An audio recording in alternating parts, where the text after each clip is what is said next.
You're listening to the Vox Media Podcast Network. This is What the Heck with Mike Heck on MMAfighting.com. Now, here is your host, Mike Heck. What the heck? Well, hello there, everybody. Welcome to a brand new edition of What the Heck on MMAfighting.com. I am Mike Heck. Thank you, as always, for checking out the show. We're coming off the most loaded episode of What the Heck that we've ever had last week, and we have another really fun lineup joining us this week, of course. And I say this on this show or between the links or literally anytime I talk about the sport at all, there's a lot going on. And we're coming off a memorable event this past Saturday. It was headlined by Curtis Blaydes, gets a big win over Alexander Volkov in a pivotal heavyweight matchup. Dana White was pretty critical of Curtis Blaydes after the victory. And I think part of that has to do with the co-main event, because when you have a fight like Josh Emmett and Shane Burgos had, 15 minutes of just an all-out battle of attrition, it was a clear fight of the night, and of course, hats off to both men, but you know, it's hard to follow that. It's almost impossible to follow a fight like that up, but man, how tough is Josh Emmett? Tears his ACL in the opening seconds of the fight, and this is amongst many other injuries that he suffers in the fight, and gets a big win over a very exciting guy, very game Shane Burgos. And obviously, we wish Josh nothing but the best in recovery. And we'll be talking about this fight a little bit later on in the show, but our own Damon Martin caught up with Josh Emmett.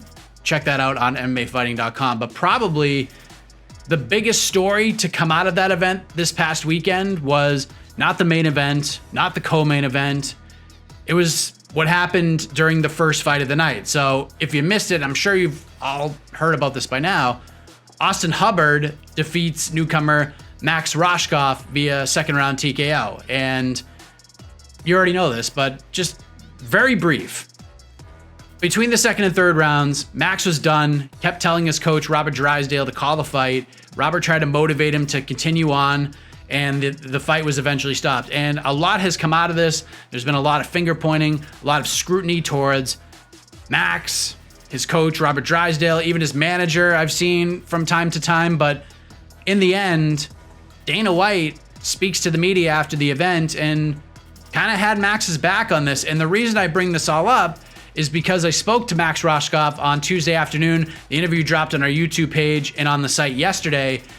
And I would say, like, the comments and what people are saying, it's been pretty fair, honestly. I mean, of course, you're gonna have a couple people who's just gonna be like, oh, he's a quitter, fire him, he never deserves another shot. But the interview is pretty amazing. Like I said, before you pass judgment, the guy clearly not in the greatest place. And who would want to sit there and talk to a reporter for 30 plus minutes after what just happened on Saturday night?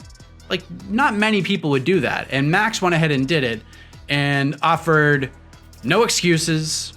You know, he gave Austin the shine that Austin Hubbard definitely deserves coming out of that performance, because no one's talking about Austin Hubbard winning that fight, and they should be. And Max feels that way as well.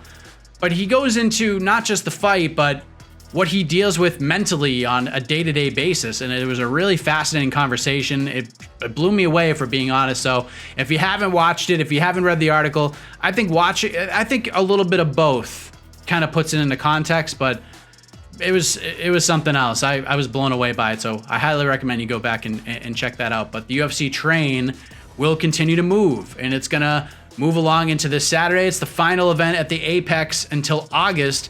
And this one's going to be headlined by Dustin Poirier versus Dan Hooker. And good Lord, do I love this fight. And I think all the Apex cards to this point, from a competitive standpoint, we've had some fun main events, we've had some fun co-main events, but if we're comparing main events between, even including UFC 250, the May 30th event, this is the best main event for sure. And I'm really looking forward to this fight. I'm really looking forward to a number of fights on this card, and we're going to discuss a couple of those on the show. And you know what? In the biz, it's called a segue. So we'll segue from that statement into what the lineup's going to look like for this week's episode of What the Heck. So wrapping up the show, we're going to chat with Sean Woodson, undefeated fighter, coming off the Contender Series. The story to get to the Contender Series for him was unbelievable. Huge weight cut, gets in there, is a pretty sizable underdog, gets a finish, gets a contract, and he made his UFC debut in October on that card in Boston and had a fantastic showing in a victory over Kyle Bochniak, who returns this Saturday, and now he takes on Julian Erosa, as we found out on Tuesday evening. And I will say, Sean and I discussed a lot of different things in this conversation, but we did speak on Monday when his opponent was still Kyle Nelson before Kyle had to deal with the visa issues and was forced out of the fight. But it is what it is. It's good stuff from the sniper. You're going to hear that a little bit later on. We found out around a week or so ago that Youssef Zalal will make his second walk to the octagon, again on very short notice like he did earlier this year. He's going to fight Jordan Griffin this Saturday, and as you guys probably know by now, Jordan was supposed to fight Derek Minner on that June 13th event before Minner was forced out of the fight during the weigh-ins. He had a problem with his weight cut. He got sick, and Griffin gets back on a card, and he's going to fight Youssef Zalal, and this is going to be a lot of fun this Saturday night. If you're not familiar with these guys or Youssef Zalal, it's going to be a fun fight. Mark my words on that.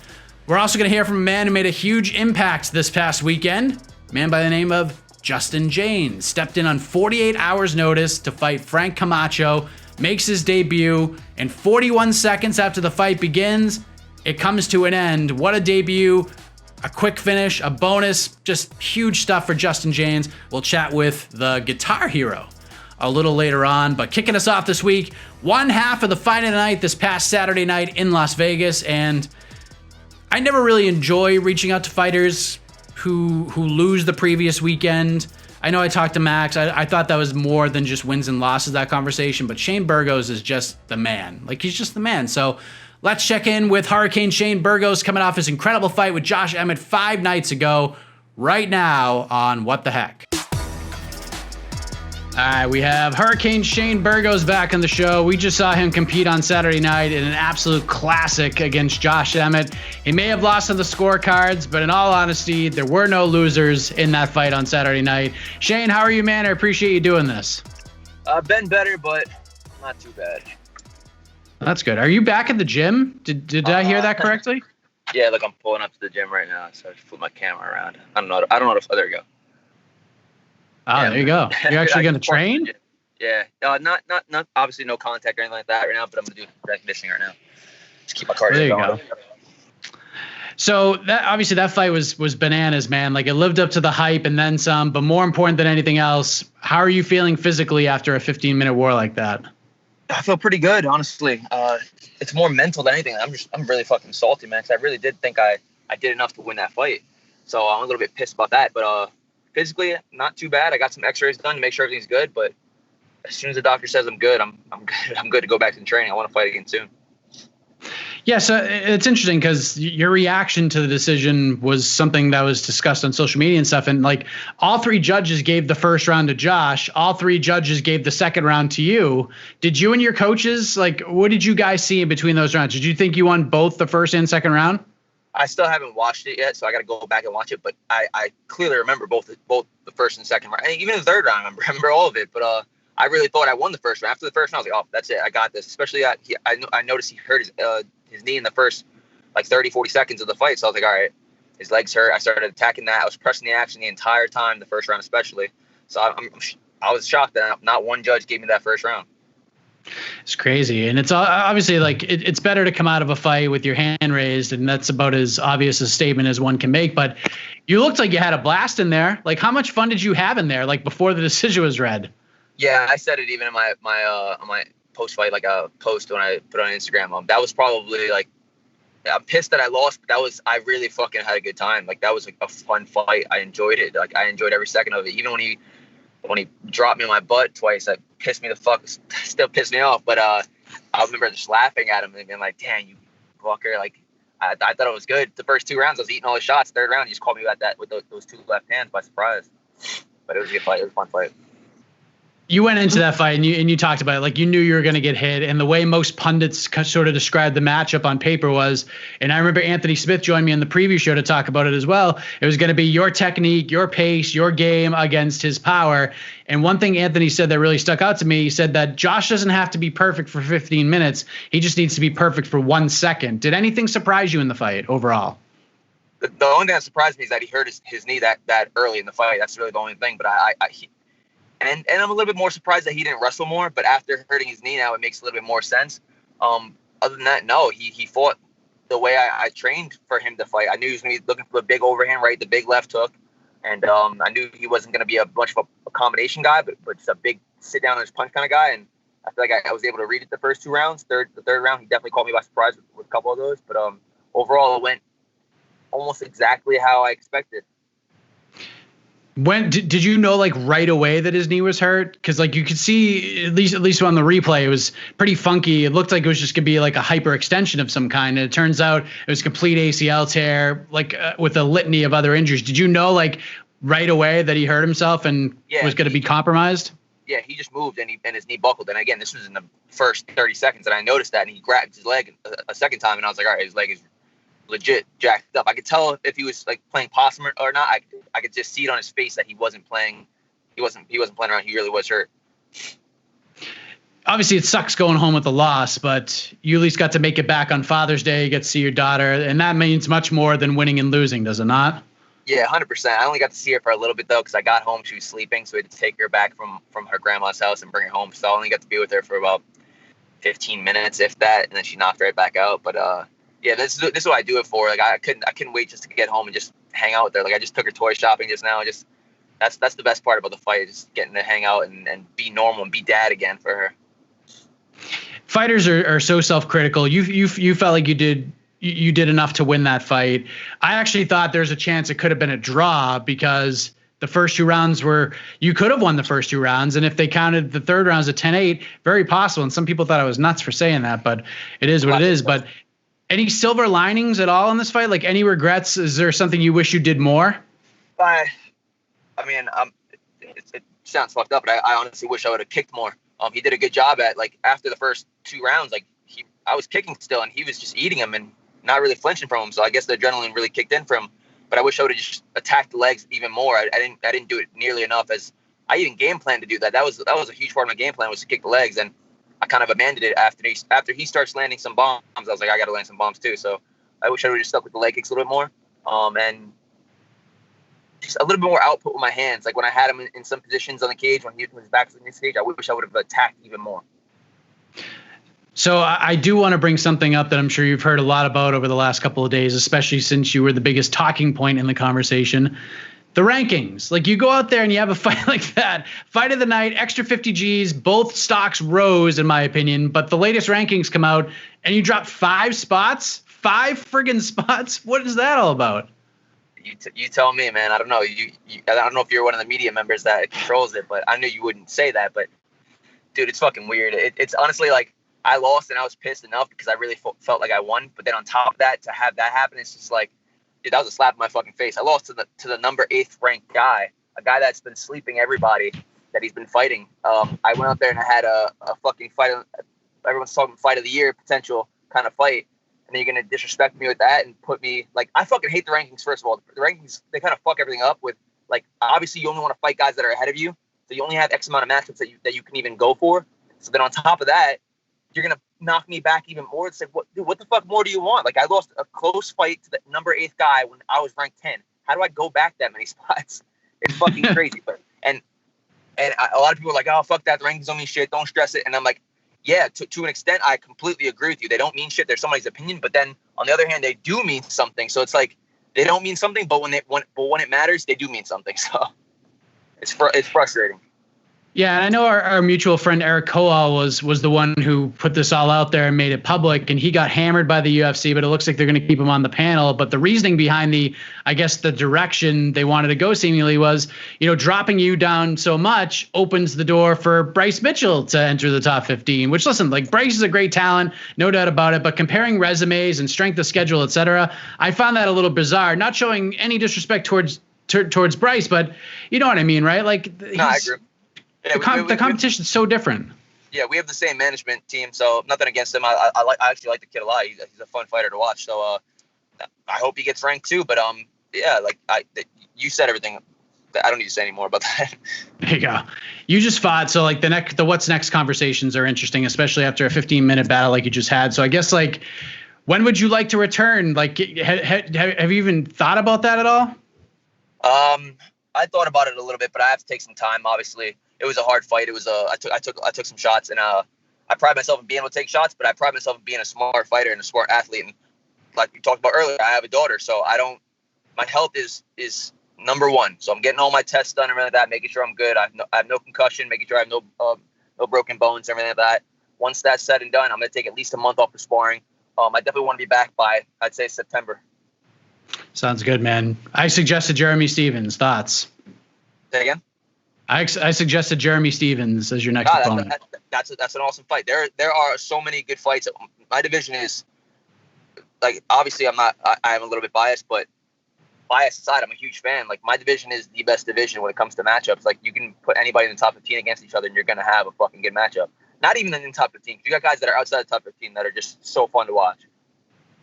Incredible fight, man. I know you got to go train and get your cardio on, but hats off to you and Josh, and a big thank you as well, because you guys personified why we all love this sport so much. So thank you for the time as always. Anything else you want to get off your chest before we let you go, sir? No, man, I appreciate you having me on, and shout out to Josh too. That was a fun fight, man. I'm happy you came to bring it, and we stood in there. We had a good fucking time. I hope he heals up. I hope he comes back soon. All the best to you, man. We'll talk soon. Have a good one, brother. Hurricane Shane Burgos. Great stuff from him.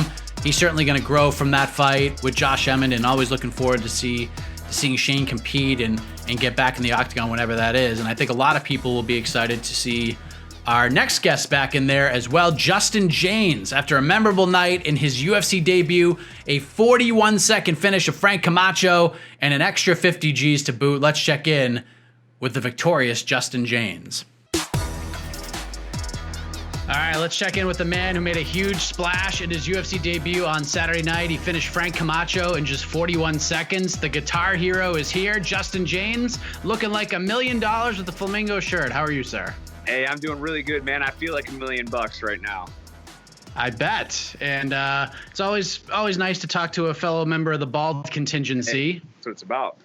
Yeah, I'm just talking to these fighters. There you go. First of all, we need to put some respect on your name, because I don't know if you noticed watching it back or not, but the broadcast team, they kept calling you Jesse Jaynes throughout the fight. But with that extra 50 G's, I guess you can wipe away the tears with $100 bills. Am I right? Yeah, John reached out to me personally, messaged and apologized up and down. I don't give a shit about that stuff, man. I mean, mistakes are made. Man, if I got mad at every time I made a mistake at work, man, I'd been fired years ago, dude. It's no big deal. I know he won't do it again. He's a professional. He's one of the best in the game.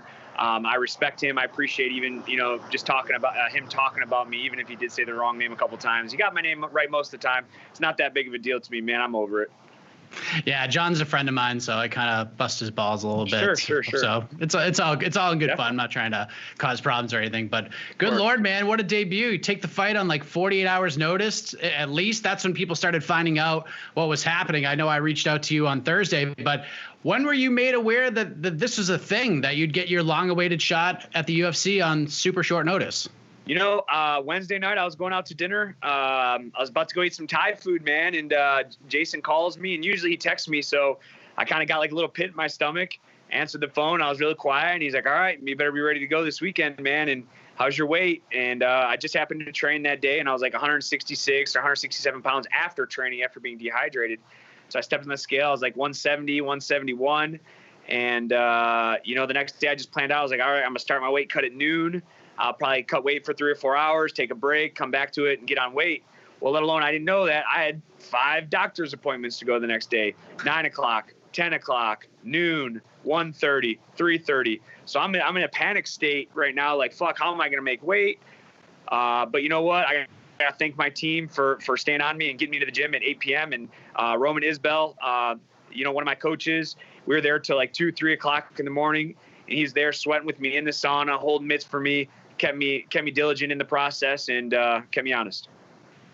Unbelievable. What a story that is. So with Jason House, when there's good news, like you said, it was a phone call. Normally it's a FaceTime call. It's like a video call of some kind when he has good news. Was it like that, or was this just a straight phone call for you? No, it's just a straight phone call.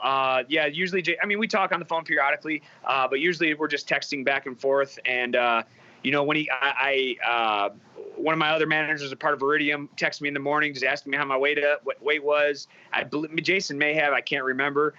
So I knew I had a good feeling that it was going to be something good. So very excited. And when I saw his name popped up, my heart sank because I knew it was either make or break. He was either going to call me and break my heart, or he was going to call me and make all my dreams come true.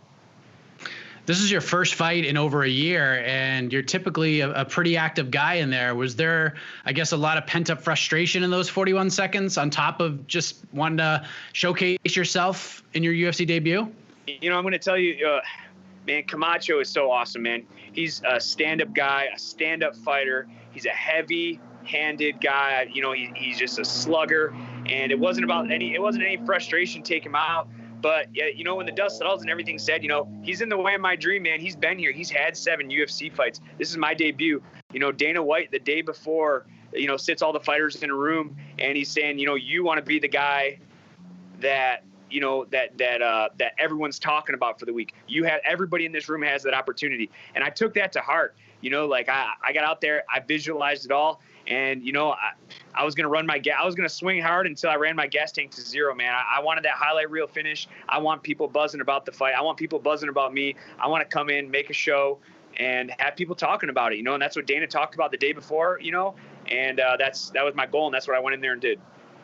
By the way, how's your head right now? You could see sort of the remnants of the fight on Saturday. How's it feeling? Oh, it's good, man. It's ain't no thing but a chicken wing, man. It's it's just a little cut, no big deal. I'll staple it up. I'll be back to fight. I'll fight next weekend on Fight Island. Let's go. You've been fighting for a long time, right? Like, and according to the listings online, you made your amateur debut in 2009, but you came up on the Michigan MMA scene. And I remember talking to a fighter named Jose Johnson last year, another guy from Michigan. He had a highlight reel finish for LFA. And he said that despite like all the amateur fights that were listed, he had like 90 something amateur fights, and like 75 of them weren't even listed. Some ridiculous number like that. Was it similar for you coming up in that scene? Yeah, man. I had my first amateur fight in 2007, June of 2007, for Rough House Productions, ran by a good friend of mine, Phil Davey, and Jerry Higgins, Josh Lawrence, a couple from the OGs back in the day. But understand, it was unsanctioned. You know, they'd put a ring up in a bar, and then you'd sign up. Who wants to fight? I was a good high school wrestler, so a guy named Andy McLaughlin came into a gym that I worked at, and he's trying to get me fired up. And I didn't want to really fight at first, but after he talked me into it, after, you know, his consistency, he gets me to take a fight for this Rough House. It was called Rough House Productions, and I remember it very, very well. It was in a ring. The guy threw a head kick at me, and I moved out of the way, and I remember thinking in my head, like, what the fuck am I doing? And I just ran at him like I was because I played high school football, college football, and I was trying to tackle him like a linebacker on a quarterback, and he sank in a guillotine, and I didn't know what his guillotine was. I didn't know what a choke was. I tapped out, man, and I have an ego, man. If me and you are flipping coins and you flip heads more than I flip tails, I'm pretty upset about it. So I said I was only going to do one fight, but I can't go out 0-1. I took my next fight. I can't remember what the promotion was, but I remember it was in a VFW hall, and I won that fight by decision, and I was hooked. And I end up having 47 amateur fights in Las Vegas, in Michigan, in Ohio, Wisconsin, King of the Cage, XCC, TWC, like there's just countless different promotions that I'd fought for throughout, because again, there was no sanctioning. So there was times, I remember one set time I fought on Saturday, I fought on Thursday, and then I fought on Saturday again because there was no medical suspensions. You know, I was 18, 19 years old. I thought I was tough, and I just wanted to fight, you know. And I know another time I fought for a promotion in Indiana, and we were allowed knees and stomps to the head on the ground. And then another time I fought in Michigan. It was a 4-man tournament, and I fought 2 full fights in one night. So, I mean, yeah, we used to call that the Wild Wild West days, you know, if you were around during that time. And those were the good old days, honestly. You know, I know I'm talking a lot, but those were the times where people fought because they wanted to see who the toughest mother effer was. All these businessmen nowadays, these 20, 25-year-old kids are coming up. Oh, I want to handpick my opponents. Oh, well, I have an edge on him. Fuck that. We used to show up at the bar and be like, hey, you're tough? you're tough. How much do you weigh? I weigh the same. Let's fight and let's see who's tougher. And I feel that MMA is getting away from that. Everyone, sees the Conor McGregors talking shit. They can handpick their opponents, man. I feel I'm like kind of the last generation of that kind of fighter that just fought just to see who the baddest guy was. So after you said you wanted to have one fight early on, and then you lost, and you were like, F this, we're going to keep on going. When did you realize that this is what you wanted to do, and that, someday I want to get to the UFC? Was there a time for you that you remember that you're like, you know what, I love doing this, I'm just going to keep doing it? There's a picture, and I remember there's a picture on my Facebook, and I remember the thought and the feeling. It's when I won my first amateur fight. I lost the first one, then I won the second one. And I remember thinking to myself, it's like, this is what I want to do for the rest of my life, and I was, like I said, I was 17, or I would just turn, I think I was 17 years old, and my dad had to sign the waiver. And I just remember thinking, man, I want to be in the UFC. And I went home and I ended up watching, I remember it was the first MMA fight I ever see professionally. It was Ken Shamrock versus Tito Ortiz, pay-per-view. Me and my buddy bought it. And yeah, man, I was hooked. And, when I graduated college, I decided, like, I can go down a business route with my degree, or I can try to punch people in the face for a living and have some fun. So I moved out to Vegas almost immediately upon my graduation, and I haven't looked back since. What a crazy story that is. So from your first amateur fight at 17, you're at a bar being like, oh, let's just go fight, to fighting during the middle of a pandemic in an empty UFC Apex. What a crazy ride you've been on. Man, it's the highs have been high and the lows have been lower than 99% of people can even imagine, man. I've almost quit dozens of times, and thankfully for my family, my mom, my dad, and my coaching staff, Andrew Jacob, Dennis Davis, Roman Isbell, James Lee back in Michigan, he's a UFC vet. Darren Cruikshank was my college roommate. Cody Stamen, we used to train together in Michigan on the amateur scene. I used to ref Cody's fights. Now he moved out to Vegas. Now we're back to training again, just like we used to do at Olivet. Man, Kara Rowe. I mean, the list just goes on and on. Like I said, the list goes on and on. The people that have kept me going and have sharpened my skills. And I can't even say all their names because there's just so many of them. I assume that little spark plug, Jared Brooks, is on that list somewhere. Oh yeah, Jared Brooks, man. We've trained together several times. That guy's a freaking phenomenal fighter, man. He's just a freaking stud. Kara has made his hands so sharp, and his wrestling was already so good. The first time I worked with Jared or ever rolled with Jared, I'm like, all right, I'll take it easy. I know he only weighs like 110 pounds, soaking wet. Next thing I know, he's double-legging me, throwing my feet up in the air, pressuring right in my face. I'm like, this motherfucker. And, it was a pretty surreal experience to get tossed around by a kid that weighs, what does he weigh, 105, soaking wet? Like, beat my ass the first time we rolled, and I was like, motherfucker, man. But that kid's an awesome guy, too. Yeah, I hope he gets his shot back up there. I think he absolutely deserves it, no doubt about it. But so you cut the weight, you make the weight, and then Frank was the last fighter to hit the scale, and unfortunately he missed by 2 pounds. How did you react to that on Friday? Here's the thing, man. Fighting is fucking tough. And, I got a lot of keyboard warriors that, might even be, even say they're my fans. Like, oh, fuck that. For him missing weight, I don't give a fuck about that. Now, if he would have came in at like 160 or 165, all right, now it's like, come on, man, what's going on? But he missed by 2 pounds. Those 2 pounds aren't going to make or break the fight. It's not going to change the outcome of the fight. Frank is a seasoned vet. Something just went wrong, man. I've missed weight before. It happens. Unfortunately, it's the sport. We never want it to happen, but it happens. What am I going to get mad at a guy for something I've done before? It's like I said, we're in a pandemic right now. His training probably wasn't the same as it normally is. I know mine wasn't. I'm trying to. Most people don't even want to train right now because of this coronavirus thing. So hats off to Frank. He got within 2 pounds. I'm not mad at him. I don't give a shit about that shit. So let's get to Saturday night. You make the walk. You're standing in the hallowed octagon at the UFC Apex. I mean, what did it all feel like? Like, was it like any other fight, or were you like, all right, this is pretty cool, we made it? I mean, it was like any other fight, man. It's like I've said before, is I feel that I've deserved to be here for the last couple of years. I've been in Extreme Couture since 2009. I've trained with the best of the best fighters. I've trained with champions. I know where I belong. I know how tough I am. So when I got in the ring, it was the first time that I can remember that I wasn't nervous. You know, like I said in my post-fight interview, is, you know, fighting on these regional promotions, those are nerve-wracking because it doesn't matter who you're fighting. You know, everybody has a puncher's chance. And, you know, I fought at 170 and 185. These, like, I'm not unknockoutable, I guess, if that's even a word. You know, it's, you know, those fights are nerve-wracking to me. You know, I knew me and Frank were going to get in a phone booth and slug, and I knew one of us was going down. I obviously hoped it was him, of course, but no, man, like when I was in the cage and I just remember looking at Bruce Buffer, and you see in the video where I'm shaking my head like, yes. And that's just me thinking like, I'm supposed to be here. This is my time. I'm supposed to be here. I'm talking to myself. And dude, I'm getting goosebumps right now thinking about it. You know, I've been watching Bruce Buffer as an announcer for years and years and years. And he's, you know, this close to my face, screaming at me, pointing at me. And I'm just like, yep, I'm supposed to be here, motherfucker. Let's go.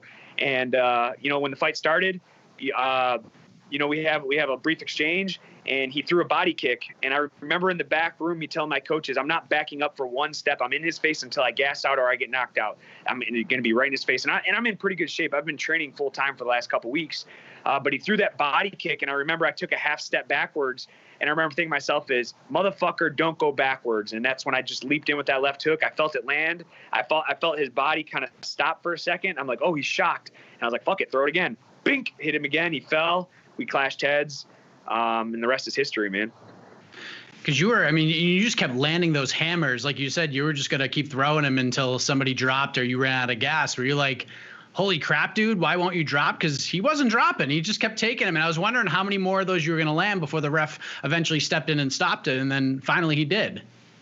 You know, I have hit some people as hard as I can in my life. And Frank has one of the best chins. And I mean, he was out on his feet, I think, briefly, but even when the referee separates us, he still tries to throw a punch. Like fucking hats off to him, man. One of the toughest SOBs I've ever stepped in the cage with. I mean, I hit him with 100% power shots 4, 5, 6 times. And I couldn't, I mean, I think the cage was holding him up at one point, but still, man, you know, hats off to Herb Dean too, protecting the fighter. Because you know what? Frank wasn't going to quit. Frank wasn't going to fall down. He was going to stay up, and he was going to try to clinch me and slow me down. He, you know, Herb Dean came in and I think did the right thing. You hear the cliche all the time that like everything happens for a reason. And as soon as I found out that you were stepping in to fight Frank, I was like, I'm sure Justin was going to fight anybody at this point, but matching you up with a guy like him, I feel like that was like the best sort of stylistic matchup you could have possibly asked for. You get a tough guy who's willing to stand in there and throw bombs with you. This couldn't have worked out any better for you. You know, and you could be talking to him the same way right now, because you could be saying to him right now, like, this perfect style matchup, you know, you could be having an interview with him. I just happened to catch him first. I agree, man. It was so much fun and exciting. I had no interest in wrestling. Frank had no interest in wrestling. Like, we came to put on a show, man. When I step in the ring, I'm not looking for my show money and my win money. I'm looking for that performance bonus. The show money and the win money is great, but I want people fucking hitting me up saying like, wow, you fucking put it all out there. What a great fight. You know, that's what I care about, man. I'm finally to a point in my career where I don't have to worry about grinding out these boring wins or, you know, stuff like that. Like, cause that does happen, and it has happened. You know, fortunately I've had mostly finishes, you know, because that's one thing I do. I find ways to finish fights, but you know, Frank's the guy that we could get in a wrestling exchange and go 15 minutes. But honestly, nobody wants to watch that. They want to watch me get hit in the face. They want to see him get hit in the face. They want to see him get hurt. They want to see me get hurt. And that's what me and Frank did. We went out there and put that show on for everybody. Herb Dean pulls you off. You finish the fight. Can you put into words what that felt like? Dude, I wish I could. I genuinely wish I could, man. I've dreamt about it and visualized about it so much. I like broke down. I laid down on the canvas and I looked up at the lights. And I'm just like, this isn't real. This can't be real right now. I almost felt like I was laying in my bed when I opened my eyes and looked around, and I'm like, what is happening right now? Is this, and I wish I could put it in words, and I just can't. It's so emotional for me, and the emotions over these last couple of years have been so high and so low, and I've went through phases of depression, and back to my coaching staff that always believed in me, Andrew Jacob, Dennis Davis, Roman Isbell, all my family from Michigan that always kept me in that for this feeling, man. It's like, I don't think I'll ever, no matter what I do the rest of my career, I don't think I'll ever replace that feeling with anything better. So you wouldn't change a thing. The way this all happened, I mean, obviously, if you could get in earlier, great. But, you know, you wouldn't change a thing right now. The story writes itself. If I could get in earlier, I wouldn't change a fucking thing. You know, I talked to my boss, my friend Eric Nixick yesterday. And you know, I always say, believe in the process, man. I've been believing in the process for a long, long time. And, you know, I see guys, you know, they train for a couple of years, they get in the UFC, they have a run, they're done. And I'm still here training, fighting these regional shows. And I think the hardest part for me is it's not like I'm a boring fighter. It's not like I'm going in there and winning decision after decision after decision. I have 13 first round finishes out of 16 wins. 16 wins. I have 14 finishes, and 12 of them are in the first round, and the other finishes in the second round. Like, what am I doing wrong? And, you know, I come home and I think and I reflect. It's like, I just never knew what I was doing wrong. But it wasn't that I was doing something wrong. I just wasn't in the right place at the right time. You know, I wasn't in the right, you know, maybe I wasn't on weight at this time, or, you know, it just didn't. And now the stars aligned. I got a dream matchup against a fucking killer, and him and I went out there and did what we do. How did you celebrate the win? Did you do anything exciting? No, nothing too exciting. You know, I went and got my son. He was at his friend's house. Him and I went out for dinner. Him and me and some friends went out for dinner. Then I went to Stoney's. I had a couple beers, and I think by 12 o'clock, I was done, man. I was tired. I didn't have much to do. No, that's not true. And that was it. I had a couple beers and went to sleep. How old's your son? He's 11. He's 11. So what a Father's Day present for him, right? And what a Father's Day present indeed, Good for man. you. It's like, that's another thing. Like, I live out here by myself. I moved out here by myself. He lives in Michigan. He comes out and stays with me through the summers. But, man, it's like the sacrifice that I feel. I'm not, and all fighters have sacrifice, you know, but I think to each and every one that, you know, everyone thinks that theirs is more or not. But, man, I left my family for this dream. You know, I've turned down countless job opportunities, you know, career opportunities for this dream. And Saturday night, it all unfolded, and it all worked out exactly how I dreamt about it for years and years and years. What was the first thing he said to you when you picked him up? You know, he hides his emotion towards me. He doesn't get excited in front of me. I don't know why. I was like, hey, what'd you think of that? You know, he's like, cool. And I was like, oh, that's it? He's like, well, there's like 5 O's in cool. And I'm just like, what? But my buddy's mom, or his buddy's mom, was videotaping him watching the fight. And he jumped up in the air screaming, that's my dad, that's my dad. And like, yeah, woo. But as soon as I walk in the room, I'm just his dad again, you know, so. Cool as a cucumber. He's just like his dad. Unbelievable. Yeah. What did that video mean to you when you actually got to see it? I'm sorry? When you saw the video of him reacting to it, that must have felt like the greatest thing in the world.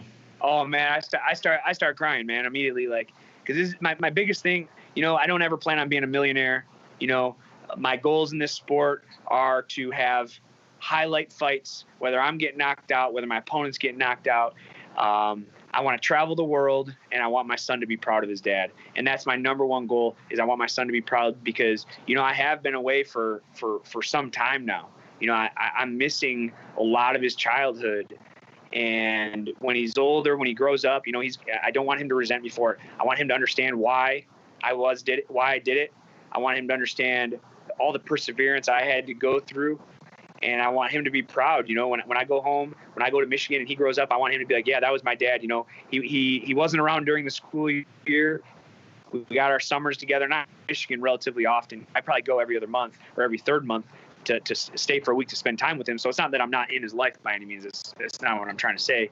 But I do live in Las Vegas, and he lives in Michigan. And my number one goal is just, you know, at the end of the day, I just want him proud of me. And when I saw that video, man, I started breaking down, because no matter, I'm starting to break down right now, man, because it was like super emotional for me. And see, you know, all the hard work and, you know, the dedication and stuff finally paid off, man. And I know my son's proud, whether he says it or not. I know he is after seeing his reaction. Yeah, as a dad myself, I can completely understand what you're talking about right now. And an incredible moment for you to share with him and get to see that video. And you know how it is. It's tough transition for this, but you get a win and you get a bonus. You get to savor the flavor for like 11 seconds before people want to know what's next for you. And obviously there's Fight Island. Looks like most of those cards are filled up, but the UFC has some events coming up in August in Las Vegas, right in your backyard. I assume you're trying to get on one of those cards and make up for some lost time, right? Oh, hell yeah, man. I'm looking to make a quick turn on this cutting. I'm going to cut the stitches. I'll probably pull them out myself next week. I'm going to go to Michigan. I need to see my family. I need to see my mom. I need to see my dad. I need to see the people that are most important to me. I'm probably going to be there for 10 days. Then I'm right back to the grind, man. I got a hit list, Jakar Klaus. I think that would be a great fight. I'd love to fight Jakar. We have history from 2007. Austin Hubbard. Man, he's coming off a win. I'm coming off a win on the same show. I'd like to fight him probably the most. He beat my friend Max, and I would like to redeem Max's loss. Years ago, me and I don't know how to pronounce his last name. Bruce Leroy, Alex Caceres. I don't know. Caceres. I'd love to if me and my manager decide to go down to 145 because it is in the talk. I'm only like 5'3", so going down a weight class might be an option. I'd love to fight Alex Caceres. He's a great name. He's a great fighter. He has a lot of he's coming off a 2-win streak. So if I decide to go down to 145, I'd love to get a crack at him. True veteran of the sport. Austin Hubbard again coming off a win over a very tough Max. A friend of mine, training partner, love to get a crack at him as well. So those are the 3 names on my list right now. Yeah, man. And hopefully by August, I'd like to be back in there. Shit, I'll be late July, man. Well, no, maybe not late July, but August for sure. Because I'm going to be in Michigan until mid-July, and I want to get back and get my weight back under control and enjoy my time out there and not have to stress about training and stuff like that. There you go. What kind of history with Jakar? Is this like an old wrestling rivalry? Yes. So Jakar is from South Haven. I am from Richmond, Michigan. He's from South Haven, Michigan. And in 2007, I was ranked the number 2 guy in the state. He was ranked number 1. And by shitty bracketing, we got put on the same bracket or the same side of the bracket in the state finals. I believe he was 55-0 and I was 58-0. And if I'm not mistaken, he beat me by a stalling point. So I don't know if you know wrestling or how points work, but he beat me by a stalling point. And, I'd love to punch him in the face for it. And let me say this. Jakar is a great guy, man. I think he is an awesome fighter. He's exciting. He's a great wrestler. I wish I had one thing this bad to say about the guy. Every time I see him, I tell him, I'm like, oh, you motherfucker. Like, you beat me in high school. I mean, we're talking 20 years ago, but it's a cool story, I think. And I think it'd be cool to get in there, 2 Michigan guys, locking horns after, 13 years ago, we competed against each other. Now 13 years later, we're going to compete. We compete again at that time in our lives. That was the biggest stage there was. The state championship in wrestling, and now the UFC is the biggest stage in anyone's life in any competitive sport. So it's not a hard feelings thing. Like I said, I talked to Jakar. We talk on Instagram. When he comes to Vegas, we're gonna hang out and drink some beer. When I go to Phoenix, we're gonna hang out, drink some beer. If we both end up in Michigan, we're gonna hang out, drink some beer. But that doesn't mean I don't want to punch him in the face still. Oh, man. See, that story just writes itself. I'm a storyline guy, and this one checks off all the boxes for me. But, Justin, congratulations, man. The story from 2007 to get to the UFC is just absolutely incredible. I'm glad you got to share that moment with your son and have that video to keep with you forever. And just an incredible performance. Enjoy the 50 Gs, and can't wait to see what's next for you, man. Hey, thanks, man. I appreciate you so much for reaching out. And anytime you need anything, let me know.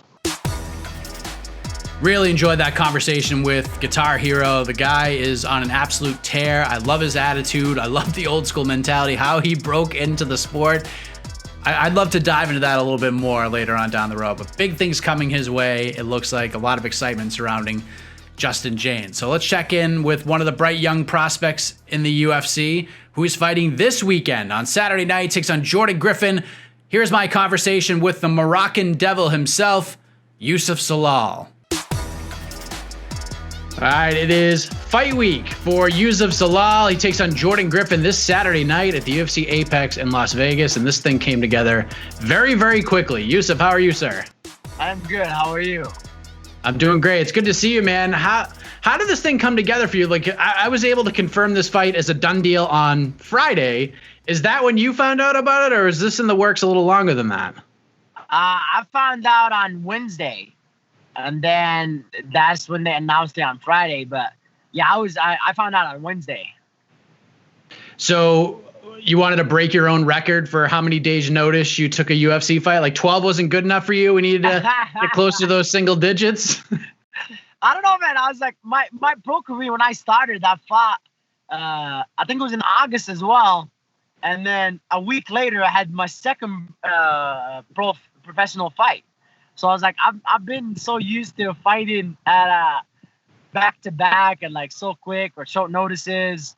That LFA fight was 6 hours notice, or I think 3 hours notice, something like that. So it's like you get used to it, and then if you step up, you step up.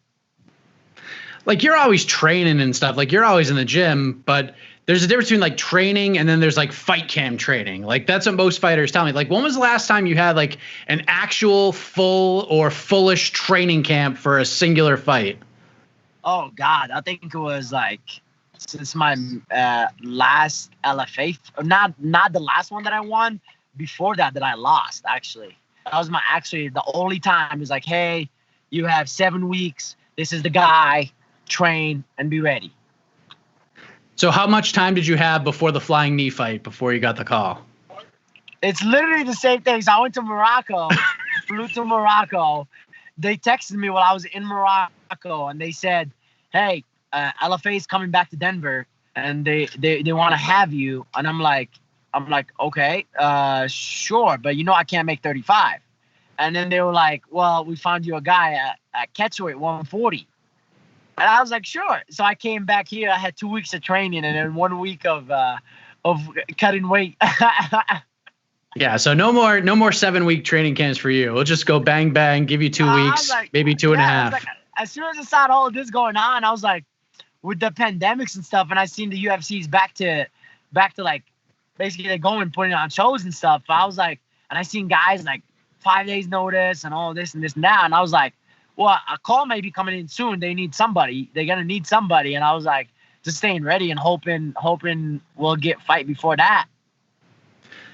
So you made your UFC debut in February at UFC 247. You defeated Austin Lingo via unanimous decision, and this was one of the very last events to take place in front of a live audience in not just the UFC, but like in all of sports. And I know you were the first fight of the night on that card, so it wasn't like you were fighting in front of 15,000 people in Houston, but still, where we're at in the world, it's kind of strange to think about. Like 3-4 months ago, things were pretty normal. You were fighting in front of people, and this Saturday, you're getting right back on like 10 days notice and fighting in front of nobody. It is crazy, man. It's crazy to see how things like change so quick. It's like you almost don't believe it, You almost like literally don't believe it. You're like, I was fighting in front of hundreds of people, now to thousands of people. Now you're like, oh, you're back to zero now. So it's like, well, it's gonna be an interesting night. Have you done anything like this before? Have you fought in front of like, obviously not an empty arena. I don't know if you've ever been in that position, but have you fought in like very little crowds, something even close to what you're gonna do on Saturday? Oh yeah, man. I won't say like there's a couple of hundred people in there, but it's not a whole lot.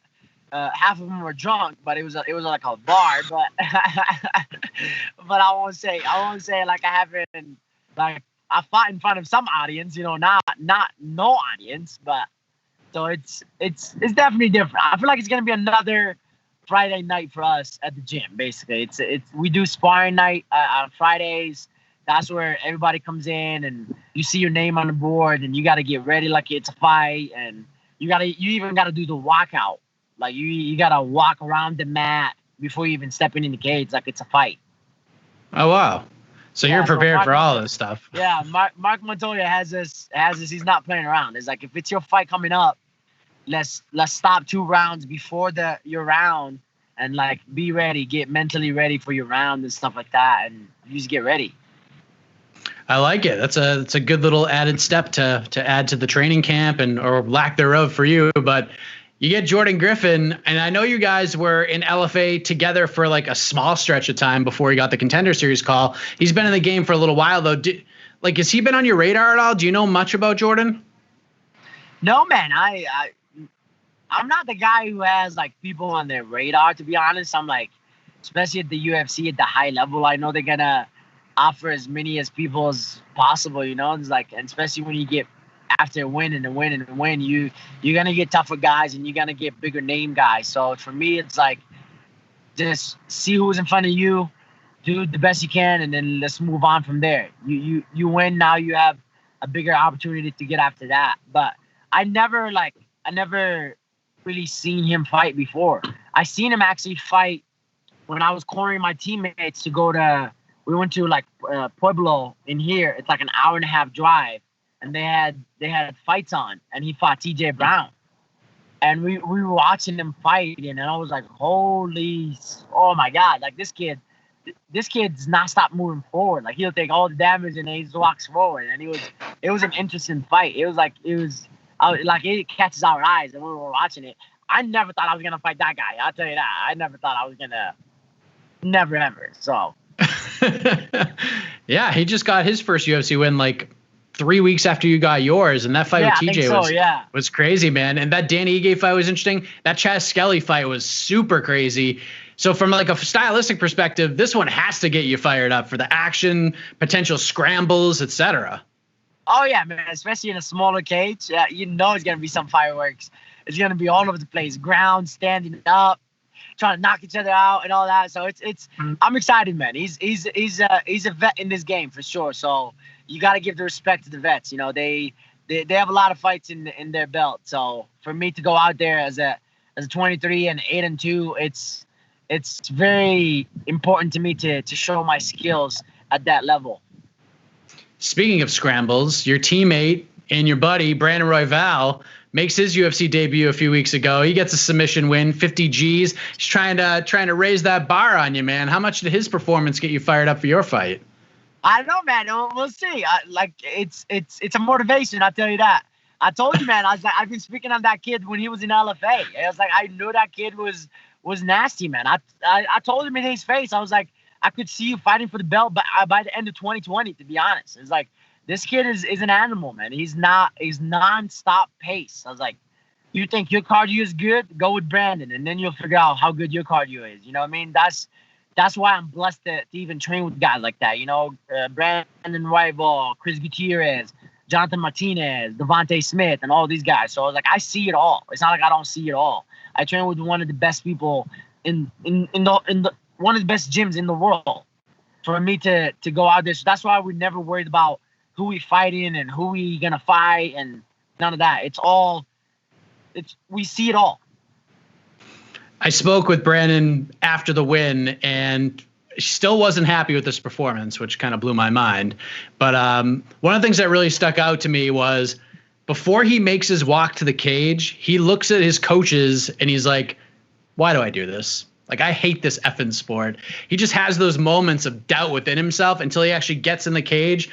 And full pun, like he gets locked in there and has to fight his way out. Do you ever feel like that?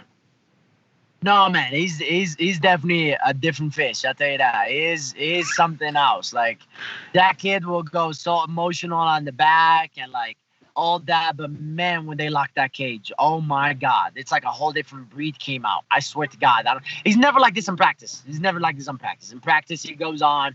It's his lifestyle. But when he goes on in that like locker room, oh my God, it's like completely different Brandon. But then once he's in there, he's good. Yo, God, for me, man, I would like I said before, like I was trying to have as much fun as possible. For me, it's like if I'm not having fun, I'm doing something wrong. That's what I learned throughout my career. It's when I'm having fun, I'm having a blast, man. I'm the best in the world when I'm having a blast. Well, you get to have a blast in Las Vegas. Perfect city to have a blast in, although things are a little bit different right now. And you get to have a blast. I was like, I didn't expect my Vegas debut like this, but hey, I'll take what I take. There you go. How does this thing all go down in a fun fight at 145 on Saturday night? Oh man, like I said, it's gonna be fireworks, man. This kid is gonna bring it out of me, and I'm bringing it out of him. So trust me, it's gonna be fireworks for sure. You just completed Ramadan a few weeks back, because I remember the last time we spoke, you said you didn't really care who you fought. You just wanted to try to get in there before Ramadan started. You want to get a quick turnaround, but this works out to get in there just after. But, what is that month like for you as an athlete and as a fighter, and probably more importantly as a person? It's awesome, man. I get to really appreciate food and water, how much you appreciate those things. So, you forget about those things. Especially in United States, you have all the ability to get anything you want. So for me, it's like you get to appreciate where I came from and all that. So for me, it was about my family and just giving back. That was the month for me, just like focusing on that. So that's why I was like, did the GoFundMe app for my country and really help the people in need and stuff like that. So you really just focus on things, like especially with MMA, man. You're like training, you got to go recovery, you got to go do this, you got to do that, you got to make a living in training as well. So it's like, it's very hard to really have time for your family and really control all that stuff. You can't control it because it's training. So for me, that month, I leave it all for my family and really giving back to the people in need. How did the GoFundMe go in terms of raising money for? It looks like it went pretty well. It actually went pretty good, man. I was very happy with the support that I have, man. It's amazing to see that. Like, I never thought I would even be close to have the support. Like, I didn't even thought it was like past $500. Like, to be honest, I thought I was gonna be like maybe 400. Literally, like first week I was in 1,000 something. So I was like, people really support, and I'm very happy, and I'm very proud to say, like, these people like supporting people they didn't even know. This is the crazy part. Like, they didn't even know these guys, like, I don't know those guys. So like, for me to even like support those guys, but it's awesome to see how we can all work together and really help each other out and stuff like that. So that's pretty cool to see. It made me happy, man. It made my day. That's amazing, man. How did your home country react to receiving all that money? Were they as blown away as you? Yeah, man. They loved it, man. I got them we did like a bunch of care packages, basically, a bunch of food and stuff that can last them for the whole Ramadan, basically, for the whole month. Because everything was closed down in Morocco. Like, right. You can barely, like, if you don't have a paper that says you can be out, you can't be out. So it's not like here. Like, I had the opportunity. That's what I'm saying. Like, for me to appreciate food, I can go to the grocery store when everything was shut down, Like, I had that opportunity to go, but like, not worried about food, even though the stores were completely empty still. Like, I didn't have to worry about no food. So for me to see people like that, I don't know, man. I'm like a very helpful guy. Like, I want to help as many people as I can. Sometimes it kicks me in the ass because I forget about myself and help more than I should. But hey, man, it's the life we live. Yeah, that's what that time's all about. It's time of reflection and things like that. And seems like you use your time very wisely and helped out a lot of people. You deserve a lot of credit for that. Is it too crazy of a time for you to say, you know what, this is going to be my last fight at 145 in the UFC before I drop to 35? Like, I know this is something you want to do, but man, with all these different events happening and opportunities, doesn't seem like something you can guarantee at all, right? Man, listen, 35 is definitely the home that we want to go to, for sure. But if there's an opportunity at 45, I would not say no. I would take that. Let's do it. I mean, yeah, I'm trying to get out. I'm trying to just get better and better in every fight. And for me, especially the UFC, man, I understand they be like, oh, the highest level, you need like 6 weeks, 7 weeks, blah, blah, blah, blah, blah. I'm young, man. I'm 23 years old. I want to take as much experience as I can, especially as 23 years old. So I feel like blessed enough to be in that part. So for me, 45 is not going away, especially I'm 23. I'm still growing in my body, man. It's like I'm not fully there yet. You know what I mean? These guys are like 30 years old. Like, they're fully growing. And you can see the size difference in fighting. And I was like, holy shit. I mean, this guy, like, golly. But in the end of the day, you just learn how to really use your IQ and stuff like that. And that's what I feel like my IQ took me through my career. It's trying to outsmart people just like strategically and go from there. some of your teammates are walking by the car and they're just looking at you like, what the hell is he doing right now? Who's he talking to? It's hilarious. I'm trying to keep my face. I know, it's funny. They're probably going to be asking you like what the hell you were doing, but it's just funny. They're all walking by and they double take because they look at you and like, what the hell is he talking to right now? It's so funny. But man, what you doing? I'm doing an interview right now. I'm cutting a promo here. Come on, Youssef. Always a pleasure, man. I'm really looking forward to this fight. I got a little excited when I saw that you were fighting Jordan Griffin. This is perfect matchmaking. Despite it being booked on short notice, this has the potential to steal the show without a doubt. But it's great. But it's great catching up with you as always, man. All the best to you on Saturday night. Thank you, Brian. Thank you, guys. Appreciate you guys. What a great guy and an exciting fighter to boot. He's someone you should certainly keep an eye on. Youssef Zalal. That fight with Jordan Griffin should be an absolute banger on Saturday night. Definitely an under-the-radar fight of the night contender, no doubt about it. Finally, on this week's episode of What the Heck, also competing this Saturday, Sean Woodson. Now, talk about a guy who has had a hard time trying to land a fight since his win over Kyle Bochniak in Boston this past October. He got one, put pen to paper to fight Kyle Nelson this Saturday, and then the old switcheroo. Due to visa issues, Sean Woodson gets a new opponent. He's going to fight Julian Erosa, who you remember him on an old season of The Ultimate Fighter. He got a crack at the UFC after getting a win on the Contender Series and got released. And now after one win on the regional scene, it was a finish for Julian Erosa. Juicy J's back in the UFC, and he's going to fight Sean Woodson. Again, Sean and I did this interview on Monday before the opponent switch happened. But we talked about a lot of different things. It wasn't just about Kyle Nelson and just that specific fight. So check it out. Here's my chat with the sniper, Sean Woodson. All right, we have Sean Woodson joining us right now. He returns to action this Saturday night. He's taking on Kyle Nelson at UFC on ESPN 12 in Las Vegas. Sean, good to see you, man. How are you? Pretty good, man. Excited to have a fight. Excited to have a fight week on my hands. Yeah, I bet, because it's been a minute since we've chatted, and it's been a minute since we've seen you compete. It was back in October where you defeated Kyle Bochniak in Boston. So been like 6 or 7 months at this point. You must be chomping at the bit to get back in there. Yeah, man, I really am. It's been. I didn't think it'd be this hard to get a fight, but yeah, it's been hard to get a fight, but here we are.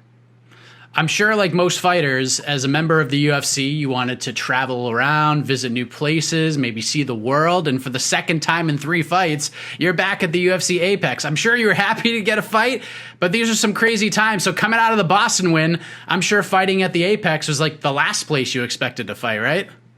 Yeah, it's the last place I expected to fight, but I'm definitely thrilled with it. I'm happy to be fighting at the Apex. A lot of guys have been, making a big hoorah about that Fight Island, but man, they can have that. I don't want no parts of that. It's too far of a flight for me. No Fight Island for Sean Woodson. So if you get a quick win, no Fight Island for you, more than likely. Nah, I'll wait till August and come right back to the Apex. There you go. So you've had, like you alluded to, an interesting time finding a fight. Like I know a premature report surfaced last month that you were going to step in on short notice and fight Jared Gordon. Turned out the report wasn't 100% accurate, and Jared sort of jumped on this show. He explained his reasoning behind it. I also saw that he sent a comment on Facebook to you explaining why he didn't take the fight. So you mentioned having a hard time finding these fights. Have there been other matchups sent your way at all since October besides that one and then the one for this weekend? Yeah, well, I had an offer they didn't give me a name, but I had an offer for February on that John Jones card. And it was on like a week's notice again, like my Contender Series. And I just, I told myself, I'd never do that again. That week's notice cutting to 45, that, kind of jacked my body up a little bit. So, yeah, I had to pass up on that. There was no name or nothing. Had to pass up on that, and then my manager said that 2 other guys turned me down. They didn't give me any names, but he said there were 2 other fights in the works, and both of those fell through. And then, yeah, the whole instance with Mr. Gordon on the 16th, then, yeah, that fell through. And, yeah, now here we are this week taking on Kyle Nelson. So what happened from your perspective with the Gordon situation? Because I know you said yes. The report comes out. I remember talking to Jared like right after. I'm like, oh, man. I was like, you're fighting Sean Woodson? He goes, no. So what happened from your perspective? Man, I feel like I've already been talking about this dude too much. I'm really focused on Kyle Nelson, but I will address it again. Yeah, I was waiting for an opportunity, and my manager hit me up and said that I want to take on Jared Gordon in about a little under 2 weeks, couple days under 2 weeks or something like that. Jared, and he was set to fight, and his opponent fell off. He was looking for a replacement. I was under the impression that all I had to do was say yes and sign on the dotted line, and it was a go. And I did that, and UFC staff started emailing me right away, getting flights and everything set up, and it was pretty much a go. And I'm pretty sure that his manager said okay with it too and was good with it, and it was a go. And then I think, not sure, that once he found out who my name, the replacement was, that he turned it down himself. And I remember he came on your show and gave his reasoning and all that, but it just didn't add up to me quite well. He was saying that he's had 6 fights in the UFC, I believe, and his whole angle was that I've only had 1 fight and that I wasn't, I guess, a worthy opponent in his eyes. But, that didn't really make sense to me, because the guy he was originally scheduled to fight was Matt Sales. And, Matt Sales is a good fighter, but, his record is 8-3. And, I think he had 2 fights or 3 fights in the UFC at that time. So it's like, you weren't originally scheduled to fight no top 10 or top 15 guy. You know what I'm saying? So it's like him acting like, taking on me was just this huge downgrade was just ridiculous to me.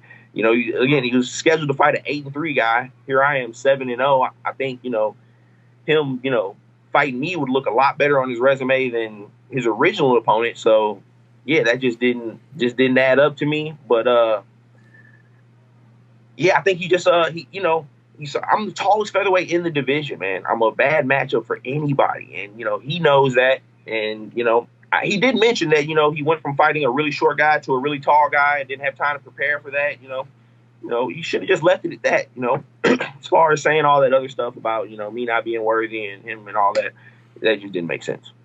Yeah, I honestly didn't get the impression that he thought that way about you, that you weren't worthy of it. He thought that the matchup stylistically didn't favor him in a way because he was preparing for Matt Sales the entire time. And then to thrust a guy like you into a fight on 2 weeks' notice, he was like, I'm in a position where I have to win right now. So he felt like he was kind of handcuffed taking a fight with a guy like you, being long and rangy and being a completely different style, southpaw to right-handed, all that stuff. Felt like it was a complete switch, especially with him dropping to 45. So I don't think it was I think it was more about that than, I guess, disrespecting you, if that makes sense.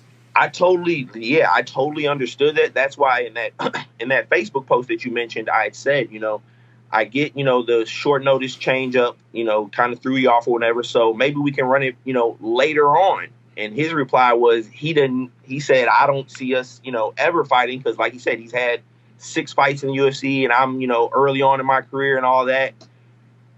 Man, I think we both know what happened, man. I'm really, like I said, I've mentioned him in a bunch of my interviews in the past, and what I'm saying, I'm really done talking about him. I'm focused on Kyle Nelson, and if he sees this, and I'm not going to bring it up anymore. If he sees this though, and feel some type of way about it, then what I'm saying, he can say my name and we can get that matched up. But it is what it is. All right, fair enough. I appreciate you talking about it again. I apologize for being redundant. No problem. It happened on this show, so I wanted to make sure that we got both sides of the story. But do you think that the more you get out there and perform and the more wins you get, that you're going to continue having a hard time booking fights? I do. Well, I do. I think I am going to have a hard time getting fights at featherweight because, like I said, I'm the tallest featherweight in the division, and that just presents a problem to all these guys. But I'm not to say that I'm not sitting here trying to say everybody's scared of me or anything like that. It's just, I just think, I think they're gonna, man. I don't even know how to explain it, man. Yeah, I think just people just see a threat with my, my length and my height and my skill set.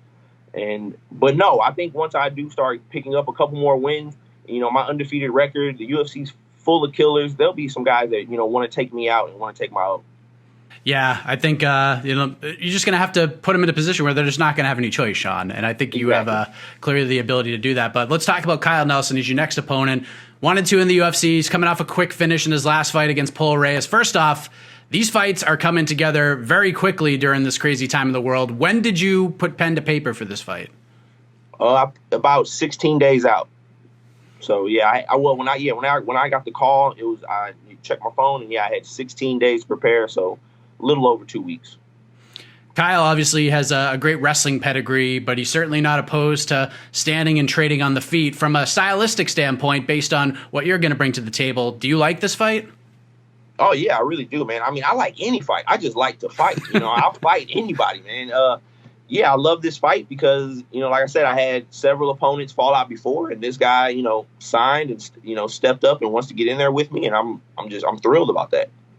Heading into your last fight, you obviously worked at the Wolves Den, but you also added Glory MMA to the mix, working with guys like James Krause and that team over there, working with guys like Grant Dawson and others. I assume you're doing the same thing for this fight, correct? Yes, sir. Yep. As soon as I got the call for this fight, I packed my bags and headed out to Glory.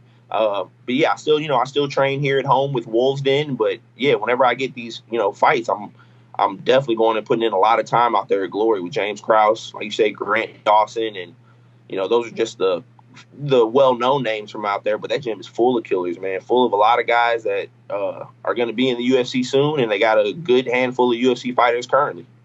When's Witt getting into the UFC? Come on now, he's right, long man. overdue. Yeah, that's the guy top of the league. Yeah, Witt. Mike Breeden, Kevin Kroom, David Onama. Those are all names you guys can expect to see in the UFC pretty soon. Does the build-up for this fight feel any differently for this one as opposed to like the Boston fight? Like obviously the notice is a little bit shorter. Fight week stuff will be a little different with all the restrictions and everything. But you've also been through it all before, being on the Contender Series and then do it again in Boston. Does it feel any different for this one? Just a little bit with the the whole pandemic going on and the whole pandemic going on right now. It's a tad bit different, but no, not too much because I've been preparing and been trying to stay ready. So yeah, it's the same old. I still can't believe you make 145 pounds, Sean, if we're being honest. Yeah. I know we've talked about this before, but it still boggles my mind that you get down there. And you did it for the Contender Series on like less than a week's notice, which is crazy. Where are you at right now, if you don't mind me asking? Well, this is a catch weight at 150. I could have made the 145-pound limit for this fight. Right. I'm super close, man. Like this weight cut is going to be a breeze. That Contender Series, man, still to this day, I don't know how I made that weight. It was just it's like it was an accumulation of like me knowing like this was my moment to get in the UFC, and just there was some higher power at work there, man, to help me make 145.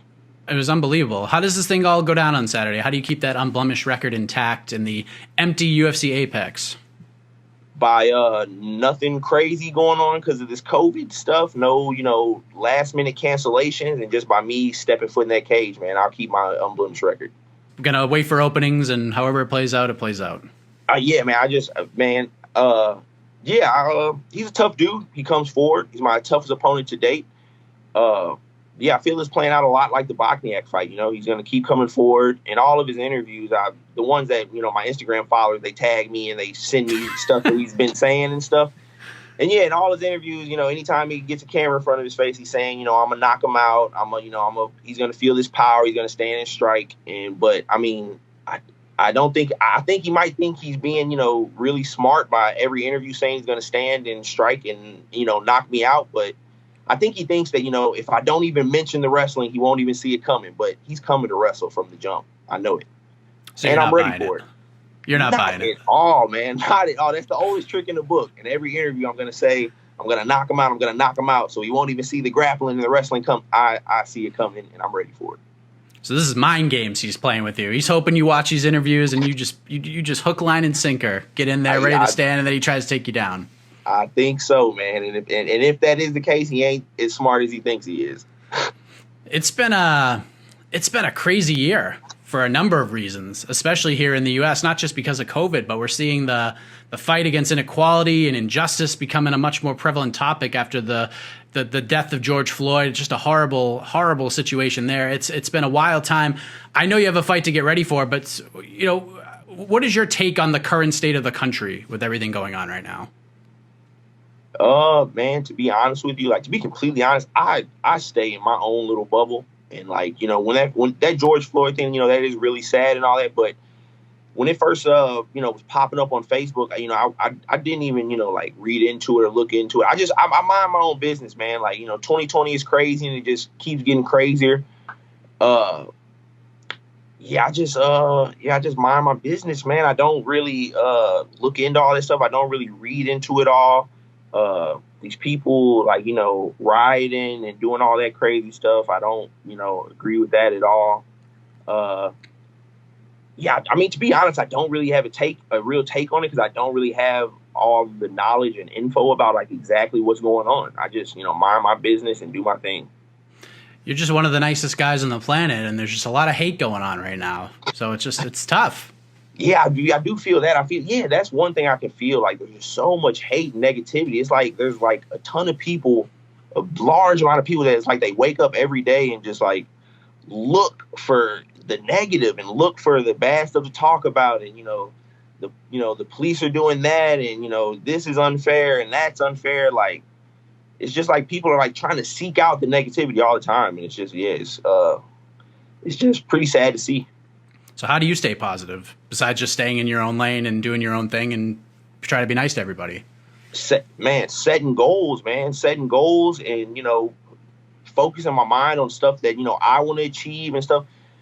And, you know, I know a lot of these people that are, you know, protesting and stuff, you know, they have something to, you know, they have an actual reason to protest. You know, they feel like, you know, there's some wrong going on and they're trying to make it right. But a lot of these people, man, they're just, they have no cause and they're just looking for a cause. They're just looking for, they don't have anything going on in their lives, and they're just trying to, they're just trying to be involved with some stuff, and they need to, you know, they need to worry about, I just feel like a lot of people need to worry about them. Do what I do, mind your own business and worry about yourself, man. Focus on yourself and, not seek out the negativity so much. And a lot of people just ain't got nothing else better to do.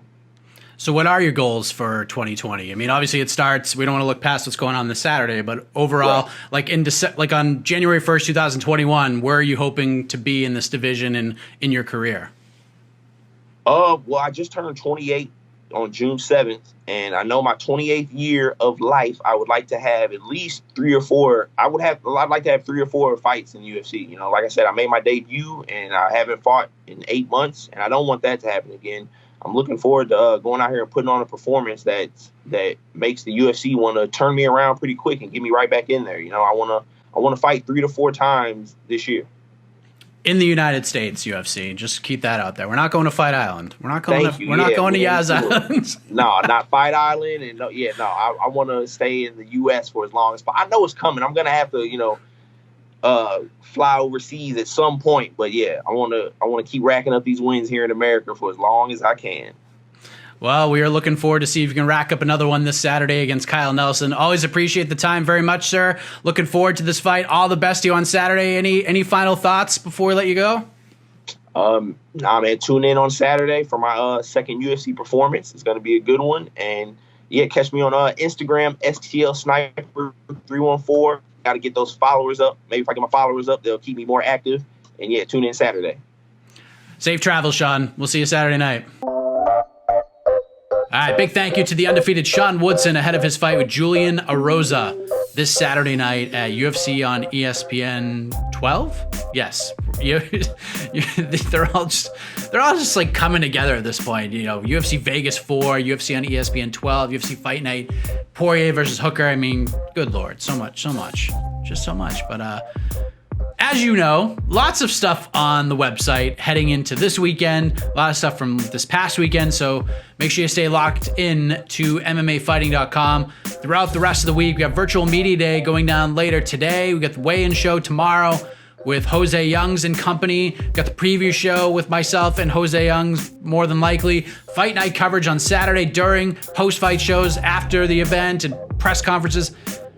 Folks, we got you covered, all right? And then we get a week off from the UFC, and then it's on to Fight Island. So, ladies and gentlemen, we are done. Big thanks to Casey Lyden on the production, Esther Lynn with the graphics, all of the fighters, and of course, all of you guys and gals for watching. And as always, have a heck of a week, everybody.